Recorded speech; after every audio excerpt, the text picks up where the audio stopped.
आज मैं और मेरी जेठानी जा रहे हैं हम गरुड़ को। आज शॉपिंग होने वाली है, दिखाती हूँ मैं आपको आगे से। हेलो दोस्तों, जैसे कि हम जा रहे हैं गरुड़ को, पैदल पैदल लगे हैं। पीछे से आ रही है मंजू देवी।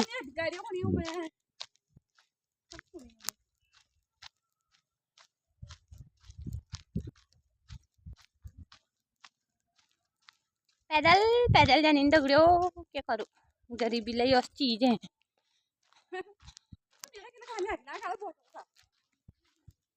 तुमको तो गार्डन में वीडियो को लाइक शेयर और सब्सक्राइब कर दिया। शायद आप इधर माथ में रोज यूट्यूब में वीडियो आल और हिंदी में बोले भी क्या नहीं। हिंदी तो हमारी मातृभाषा पहाड़ी छू, तो हम लोग पहाड़ी छी। वेल एल हम पहुँच रही कहाँ, खड़ेरी। ज़्यादा पढ़ी लिखी ले नहीं था, नहीं पढ़ी लिखी हुई तो हिंदी बुलाना नहीं होना, क्यों करूँ। ये वेल पहाड़ी में बुलानी अल्लाह पहुँचने हम गरुड़। और दिनारो धारू धार लागसी धुरे बट आल आरिन गरुड़ है